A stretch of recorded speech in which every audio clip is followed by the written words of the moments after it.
Airport के पास जो road है वहाँ पर एक महिला की बॉडी मिली है। उम्र तकरीबन 35 से 36 साल। सिर पूरी तरह से कुचल दिया गया था और जिस चीज़ से सिर कुचला गया था वो ईंट था जो पूरी तरह से लहूलुहान था। बॉडी पर एक एस नाम का लिखा हुआ टैटू है। डगमगाने लगी थी क्योंकि वो रेप के नियत से भी इस सारी चीज़ों को देखने लगा था।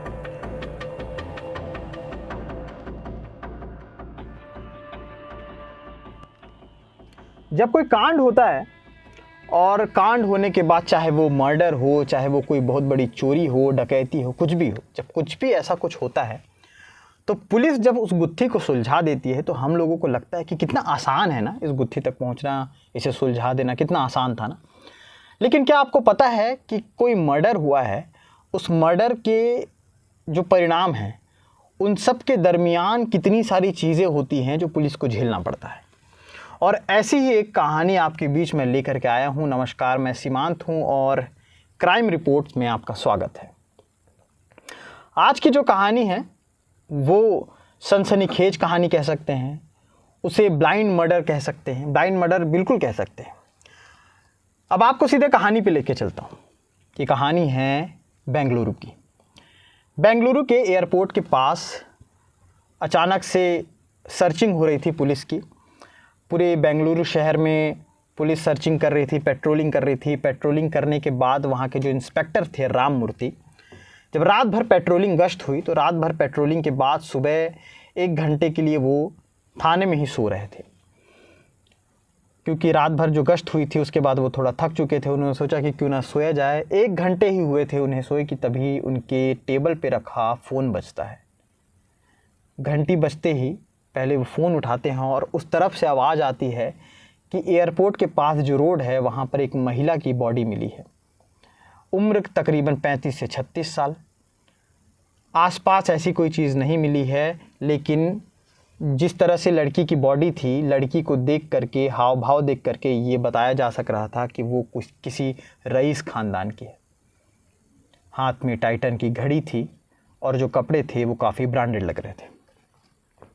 इतना सुनते ही राम मूर्ति थाने से उठते हैं और सीधा स्पॉट पे पहुंचते हैं। स्पॉट पे पहुंचने के बाद उन्होंने मुआयना किया, तहकीकात शुरू की। तहकीकात में काफ़ी सारी चीज़ें पता नहीं चली, लेकिन पुलिस का सबसे पहला जो तरीका होता है कि आसपास कोई चीज़ें हों, चाहे वो महिला जो वहाँ पे डेड बॉडी थी उसके पास उसका कोई पर्स, उसका कोई एटीएम कार्ड, उसका कोई ऐसा कॉन्टैक्ट कार्ड जिससे उस तक पहुंचा जा सके या उसके आरोपी तक पहुंचा जा सके, ऐसी कोई भी चीज़ उस महिला के पास से नहीं मिली थी। सिर्फ वहाँ पे बॉडी पड़ी थी, सिर पूरी तरह से कुचल दिया गया था और जिस चीज़ से सिर कुचला गया था वो ईंट था जो पूरी तरह से लहूलुहान था। पुलिस जांच कर ही रही थी कि जांच के दौरान अचानक से पता चलता है कि आसपास कोई सीसीटीवी फुटेज लगा हुआ है जहां से एक कार को गुजरते देखा गया है, क्योंकि जहां पर बॉडी थी वहां पर कुछ टायर के निशान भी थे। अब पुलिस उस टायर के निशान के तह तक उसे खंगालने के लिए उस सीसीटीवी फुटेज तक पहुंची, लेकिन सीसीटीवी फुटेज की छवि जो थी थोड़ी धुंधली थी, इसलिए कुछ नंबर समझ नहीं आया। अब पुलिस का दिमाग गया, उस डेड बॉडी ने जो कपड़ा पहन रखा था, उस महिला ने जो कपड़ा पहन रखा था वो काफ़ी ब्रांडेड थे, वो जीन्स काफ़ी ब्रांडेड थी, हाथ में जो टाइटन की घड़ी थी वो ब्रांडेड थी। पुलिस ने सोचा कि इसके ज़रिए हो सकता है कोई क्लू मिल सके। अब पुलिस ने दिमाग लगाना शुरू किया और जिस ब्रांड का वो जीन्स था उस ब्रांड के जो कंपनी थी उनसे कांटेक्ट किया गया। जब उस जीन्स के, अब आप सोचिए कि कितने हज़ार ऐसे जीन्स होते होंगे जो मार्केट में आते हैं और उसके बाद हाथों हाथ बिक जाते हैं, कितने हज़ार ऐसे होते होंगे। उस कंपनी से जब कांटेक्ट किया पुलिस ने तो पता चला कि उस ब्रांड के 14,000 जीन्स मार्केट में आए थे और 14,000 जीन्स मार्केट से बिक गए थे। वो फिर कर्नाटक के हो सकते हैं, आंध्र प्रदेश, तमाम सारे स्टेट में वो सारे जीन्स बिके हुए थे, उनकी अपनी अपनी फ्रेंचाइजी थी। पुलिस ने सोचा कि हो सकता है कि जो घड़ी है उसके माध्यम से कुछ पता चले। घड़ी के माध्यम से पता करने की कोशिश की तो पता चला कि उस मार्केट में वो जो ब्रांड की घड़ी थी वो तकरीबन 150 लोगों ने खरीदी थी वैसी घड़ी, या एक दूसरे को गिफ्ट की गई थी। ब्रांडेड कंपनी का अपना एक अलग स्टाइल होता है और सेलिंग भी लिमिटेड ही होती है। तो ऐसी लिमिटेड सेलिंग को लेकर के पुलिस ने दिमाग लगाया कि हो सकता है जो जींस बिकी है और जो वॉच है, जो टाइटन की घड़ी थी वो बिकी है, उसके ज़रिए पता लगाते हैं।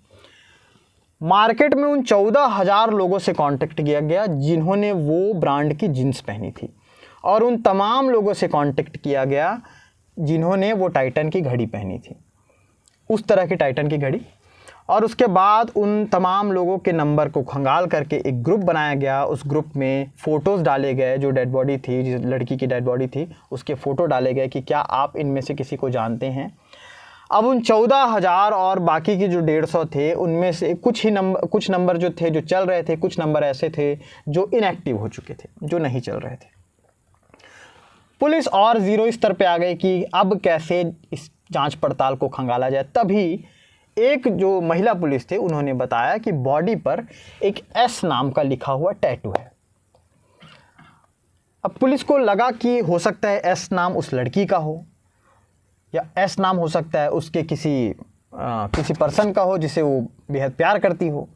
एस नाम हो सकता है कि उसके किसी फैमिली वाले का हो जिससे वो ज़्यादा बेहद करीब हो, क्या उसके किसी फ्रेंड का हो जिसका उसने टैटू करवाया था। अब पुलिस ने उसी ग्रुप में जो नंबर डाले थे उस ग्रुप के नंबर से एक एक के नाम निकालने शुरू किए, जिनका नाम एस से आता था उनको अलग किया, उनसे अलग से कांटेक्ट करने की कोशिश की, लेकिन यहाँ भी कुछ नहीं निकला। ऐसा करते करते 2 दिन बीत चुके थे। अब किसी डेड बॉडी को 2 दिन तक रखना थोड़ा सा दिक्कत ये रहता है कि जो डेड बॉडी होती है उसे 2 दिन तक नहीं रखा जाता, उसके बाद उसका पोस्टमार्टम होना था। पोस्टमार्टम की तारीख लगभग आ गई थी, लेकिन ये भी था कि अब तक उसके बारे में किसी को पता नहीं चल पाया है, क्योंकि पोस्टमार्टम होने के बाद बॉडी किस तरह से हो जाती है ये लगभग लोगों को पता होगा, पहचान पाना थोड़ा मुश्किल होता है। फ़ोटो क्लिक कर ली गई, फ़ोटो को चारों तरफ जो है सर्कुलेट कर दिया गया। पुलिस की तहकीकात का सिलसिलेवार इतना दिन बीत गया कि 6वां दिन आ गया। तभी अचानक से पुलिस के एक खबरी को पता चलता है कि एक शख्स जिसने अपनी पत्नी का खून किया है। अब पुलिस को लगा कि हो सकता है कि ये वही हो, क्योंकि मामला भी उसी क्षेत्र का था। बेंगलुरु एयरपोर्ट के रोड के ठीक पास एक गांव है जहां पर ये सारी चीज़ें हुई थी, तो पुलिस ने सोचा हो सकता है कि आरोपी यहां से मिल जाए। पुलिस उस आरोपी तक पहुंची जिसने अपनी पत्नी का कत्ल किया था, उससे पूछताछ की गई। पूछताछ के बाद उसने बताया कि हाँ, उसने अपनी पत्नी को मारा है, मार करके उसने उसी क्षेत्र में जाकर के फेंका था। पुलिस ने सोचा कि आरोपी को लेकर के उस जगह पे ले चलते हैं जहां पे उसने अपनी पत्नी को फेंका था।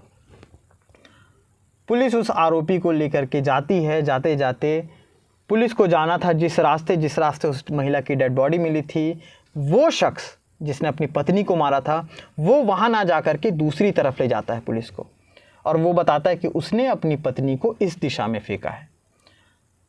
जब उस दिशा में वो लेकर के गया, उस पूरी गुत्थी सुलझी तो पता चला कि उसी दिन एक और मर्डर हुआ था जिसमें एक पति ने अपनी पत्नी की निर्मम हत्या की थी और उसने उसी क्षेत्र में दूर कहीं फेंक दिया था। मतलब कि जो डेड बॉडी मिली थी उसका इस केस से कोई लेना देना नहीं था, बल्कि दूसरे केस की गुत्थी सुलझ गई, दूसरे केस का आरोपी पकड़ा गया। लेकिन 32 साल की जिस महिला की डेड बॉडी मिली थी, जिसके सर को कुचला गया था, उसकी गुत्थी अभी भी पुलिस नहीं सुलझा पाई थी। ऐसा करते करते कुछ और दिन बीत गए, और दिन बीतने के बाद अचानक से राम मूर्ति अपने थाने में बैठे हुए थे। इंस्पेक्टर राम मूर्ति, अचानक से फ़ोन की घनघनाहट होती है, फ़ोन बजता है। राम मूर्ति फ़ोन उठाते हैं, उस पार से एक आवाज़ आती है कि मैं कोलकाता पुलिस से बोल रहा हूँ, और एक कार्तिक नाम का शख्स जो पहले बेंगलुरु में चोरी किया था, उसने फ़रार होकर के उसने कोलकाता में भी चोरी की है और बड़ी चोरी की है, उसके बारे में कुछ जानकारी चाहिए थी। राम मूर्ति को ये फ़ोन पिछले 6 दिनों से आ रहा था, क्योंकि कार्तिक नाम के शख्स ने जो पहले बेंगलुरु में भी चोरी कर चुका था, वो कोलकाता में जाकर के उसने बड़ी चोरी की, जिसके लिए बार बार कोलकाता पुलिस संपर्क साधने की कोशिश कर रही थी बेंगलुरु पुलिस से। राम मूर्ति व्यस्त थे, फ़ोन नहीं उठा पाए। उसके बाद उन्होंने कोलकाता पुलिस के जो अफसर थे उनसे अपनी बात शेयर की। उन्होंने बताया कि वो काफ़ी दिनों से परेशान चल रहे हैं। उसका कारण ये है कि एक बॉडी मिली है, उसके बारे में कुछ खोज खबर नहीं मिल पा रही, ना उसके पास कोई ऐसा सामान मिला है। सिर्फ एक निशान है उसके बॉडी पे जो टैटू के शक्ल में है और जिसमें एस लिखा हुआ है, बस और कुछ नहीं। अब कोलकाता पुलिस हैरान रह गई, क्योंकि कोलकाता में एक शख्स ने अपनी पत्नी की गुमशुदा होने की रिपोर्ट लिखाई थी कुछ दिन पहले, कुल 7 दिन पहले। बेंगलुरु पुलिस इंस्पेक्टर राममूर्ति को लगा कि हो सकता है कि ये कड़ी यहाँ से जुड़ सकती है। इंस्पेक्टर राममूर्ति ने उस महिला की तस्वीर कोलकाता पुलिस को भेजी, तो उन्होंने जिस शख्स ने रिपोर्ट लिखाई थी अपने पति की गुमशुदा होने की, उन्होंने उस व्यक्ति को भेजी कि क्या इसे आप जानते हैं। जिस शख्स ने रिपोर्ट लिखाई थी उसका नाम सुदीप डे था, जिसकी पत्नी पूजा डे बेंगलुरु गई हुई थी और अचानक से लापता हो गई। जैसे ही सुदीप के पास वो तस्वीर आती है, वो कहता है हाँ ये मेरी पत्नी है। पुलिस ने बताया कि तुम्हारी पत्नी की हत्या कर दी गई है और तमाम सारी जो चीज़ें हो रही हैं वो खोजबीन में अभी चल रहा है, जांच पड़ताल हो रही है, लेकिन अब तक कुछ पता नहीं चल पाया है। सुदीप अवाक रह गया। सुदीप ने ये कंफर्म कर दिया था कि ये उसकी पत्नी है। उसने ये भी बताया कि पिछले कुछ दिनों से अनबन चलती रहती थी और बातचीत ऐसे नहीं होती थी, लेकिन कुछ ऐसी चीज़ें थीं जिसको लेकर के वो अब, क्योंकि जो इवेंट मैनेजमेंट का भी वो कोर्स करती थी, इवेंट मैनेजर भी थी पूजा, तो कोलकाता से बेंगलुरु आई थी किसी खास मीटिंग के लिए। पुलिस ने राहत की सांस ली। उसने सोचा कि सुदीप की पत्नी पूजा जिसकी हत्या हुई, यहाँ तक तो हम पहुँच गए, अब आरोपी तक भी पहुँच जाएंगे। सुदीप को बेंगलुरु लाने की तैयारी की गई। सुदीप बेंगलुरु आने की तैयारी कर रहा था और उसी समय 20 पुलिस वालों की 3 टीम बनाई गई, जिसमें से 2 टीम ने सुदीप पर रिसर्च किया, सुदीप के केस को हैंडल किया, पूजा के केस को हैंडल किया, और जो तीसरी जो टीम थी उसका काम अभी बाकी था, क्योंकि इसी सारे जांच के दौरान एक और फ़ोन आया। अब आपको डिटेल में ये सारी चीज़ इसलिए बता रहा हूँ क्योंकि सुदीप ने कंफर्म किया कि उसकी पत्नी पूजा गुमशुदा है। गुमशुदा महिला की मौत हो गई, हत्या हो गई। वो बेंगलुरु पुलिस ने कोलकाता पुलिस से कंफर्म करवा लिया। एक शख्स और था जिसने घड़ी वाले ग्रुप से जवाब दिया। जो टाइटन की घड़ी वाला जो ग्रुप बना हुआ था उसमें से जवाब आया दिल्ली से। उसने कहा कि ये गिफ्ट जो है उसने अपनी गर्लफ्रेंड को दिया था। जिस शख्स ने फ़ोन किया पुलिस के पास उसका नाम अली था। अली का कहना था कि कुछ ही दिन पहले उसने यही सेम घड़ी जो है अपनी गर्लफ्रेंड को गिफ्ट किया है और उसके बाद से उसका फ़ोन बंद है, उससे बातचीत नहीं हो पाई है। पुलिस ने थोड़ा दिमाग लगाना शुरू किया कि हो सकता है कि पति भी आरोपी हो सकता है। हो सकता है कि पति के साथ अनबन चलती थी, अनबन के बाद पत्नी के जो बॉयफ्रेंड के बारे में पता चल गया तो पति ने शायद मार दिया हो, या ये हो सकता है कि अली को इन सारी चीज़ों को लेकर के कुछ बातें सामने आई हों और अली ने गुस्से में पूजा का कत्ल कर दिया हो। अब पुलिस जब तक जांच कर रही थी वो किसी को सपोर्टिव तौर पे नहीं देखती, किसी को राहत के तौर पे नहीं देखती, वो दोनों को सस्पेक्ट मानती है और दोनों के ऊपर कड़ी नज़र रखती है। अली और सुदीप दोनों को बेंगलुरु पुलिस ने बुला लिया। अब टेबल पर बैठ करके बातचीत होने लगी, चर्चा होने लगी, तो काफ़ी सारी चीज़ें पता चली कि किस तरह से अली जो था वो पूजा से प्यार करता था।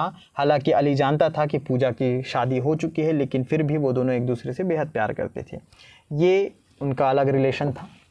जिस तारीख की मैं बात कर रहा हूँ वो तारीख थी 31 जुलाई साल 2019, जिस दिन पूजा का कत्ल हुआ। अब पुलिस ने पहचान तो कर ली थी कि ये पूजा है। पूजा के हाथ में जो टैटू है वो एस नाम का है, यानी कि उसके पति के नाम का है। उसका एक बॉयफ्रेंड भी है, उसने भी कंफर्म कर दिया कि हाँ ये उसकी गर्लफ्रेंड है, और ये सारी चीज़ तो हो गई थी। लेकिन कत्ल की गुत्थी तो अब तक नहीं सुलझ पाई थी कि आखिर कत्ल किया किसने है। दोनों को पुलिस ने अपनी नज़र में रखा और उसके बाद तहकीकात करने के लिए आसपास के होटलों को खंगालने लगी। पूजा के बाकी डिटेल के ज़रिए ये पता चलता है और होटल में कैमरे के ज़रिए ये पता चला कि पूजा एक कैब में बाहर गई थी, वहाँ से फिर आई, फिर रुकी। इस तरह से पूजा जो है पिछले 3 दिन से, यानी कि 31 जुलाई 2019 के पहले 3 दिन से पूजा बेंगलुरु में थी। उसने 2 दिन मीटिंग अटेंड की। तीसरे दिन वो 3:54 रात के समय होटल से निकली, क्योंकि होटल के जो मैनेजर थे उन्होंने बताया कि 3:54 पे पूजा मैम ने वहाँ से चेकआउट किया। जो कैब वाला लेने आया था ये वही कैब वाला था जो सबसे पहले पूजा को छोड़ने आया हुआ था। पुलिस थोड़ी और अवाक हो गई। अब पुलिस का शक यकीन में बदलता गया कि हो सकता है कि ये कैब वाला ही हो। पुलिस ने सीसीटीवी फुटेज खंगाले, लेकिन सीसीटीवी फुटेज में वही धुंधली तस्वीर, और धुंधली तस्वीर के बाद कुछ खास चेहरा नज़र नहीं आया, लेकिन नंबर नज़र आ गया था। गाड़ी के नंबर के तह तक पहुंचते पहुंचते पुलिस आरोपी तक पहुंचती है तो पता चलता है कि एक 22 साल का नौजवान लड़का नाम नागेश, जिसने ये सारी चीज़ें की थी। और ये चीज़ें इतनी आसान नहीं थी। नागेश ने अपना गुनाह तो कबूला और उसने वो जो सच्चाई बताई वो भी बहुत भयानक थी। असल में 22 साल के नागेश के पास 2 कार थी। एक कार उसके भाई ने ली थी। नागेश घर परिवार से थोड़ा सा मध्यम वर्ग का था। उसने EMI में कार ली थी ताकि वो टूरिस्ट जो टूरिस्ट आते हैं उनके आवागमन के लिए उस गाड़ी को लगा सके। उसकी EMI भरने में बड़ी तकलीफ़ हो रही थी। 2 EMI वैसे भी बाउंस हो चुकी थी जिसमें काफ़ी ज़्यादा पैसा पेनल्टी लगना था। इसके चलते वो काफ़ी परेशान था। तभी अचानक उसकी मुलाकात पूजा मैडम से हुई, पूजा डे से हुई। एयरपोर्ट पे उसने पूजा से संपर्क बढ़ाया। उसके बाद उसने बहुत कम कीमत में उसे छोड़ने ले जाने का सौदा कर लिया। रात के करीब जब 3:54 पे पूजा वहाँ से जाने लगी तो चेकआउट के दौरान उसने कैब को बुक नहीं किया, बल्कि कॉल से ही उसने नागेश को बुला लिया। अब होता है, अक्सर ये होता है कि जब आप घूमने जाते हैं किसी कैब वाले के साथ आपका संपर्क हो जाता है तो आप डायरेक्ट उन्हें बोल देते हैं कि भैया हमको ज़्यादा कुछ पता है नहीं, आप हमें घुमा दीजिएगा। बिल्कुल वैसा ही था। पूजा ने भरोसा किया कैब वाले पे, लेकिन कैब वाले ने भरोसा तोड़ दिया। पूजा ने कॉल किया और कॉल पे डायरेक्ट कैब वाले को बुलाया। वो टाइम पे आ गया। उसके बाद पूजा गाड़ी में बैठ गई और वहाँ से जाने लगी। एयरपोर्ट की तरफ जाती हुई पूजा को अचानक से नींद आ गई, क्योंकि रात के काफ़ी ज़्यादा टाइम हो चुके थे। 3:54 याद रखिएगा जब पूजा निकलती है, और 4 बजने को थे। अचानक से पूजा झपकी लेती है। इसका फ़ायदा नागेश उठाने वाला था। नागेश को लगा कि अगर ये झपकी लेती है, सोएगी, तो लूटपाट में और आसानी हो जाएगी। लेकिन नागेश की नीयत भी डगमगाने लगी थी, क्योंकि वो रेप के नीयत से भी इस सारी चीज़ों को देखने लगा था। अचानक से नागेश गाड़ी रोकता है और पीछे की तरफ बढ़ता है। पूजा से रेप करने की कोशिश करता है, लेकिन पूजा अड़ी रही अपनी ज़िद पे और उसका विरोध करती रही, उसके ज़ोर आजमाइश का। लगातार वो उसे भी चोटिल करती रही, लेकिन नागेश के पास एक रॉड था, जिस रॉड से उसने सबसे पहले पूजा के सर पर वार किया। पूजा थोड़ी देर के लिए बेहोश हो गई। बेहोश होने के बाद उसने उसके जो डिजिटल पर्स होते हैं उसमें से सारे पैसे ले लिए। उसके बाद उसके मोबाइल, उसके एक जो कीमती सामान थे जो आसपास, जो सबूत के तौर पे पुलिस जांच के लिए ले सकती है, वो सारी चीज़ों को उसने चोरी कर लिया। चुराने के बाद उसने सोचा कि लाश को ठिकाने लगाया जाए, क्योंकि विरोध जब कर रही थी पूजा तो उसने वहाँ पर पास में रखा एक ईंट, और ईंट से उसने पूजा के सर पे मारा था, जिससे पूजा की मौत हो गई थी। मारने के बाद वो पूजा को वहीं छोड़ के वहाँ से फरार हो गया। उसे लगा कि उसने उसके पास की जो सारी चीज़ें थीं वो जब्त कर ली हैं, तो हो सकता है पुलिस को इसका अंदेशा ना हो, पुलिस उस तक ना पहुँच पाएगी। लेकिन ऐसा नहीं था।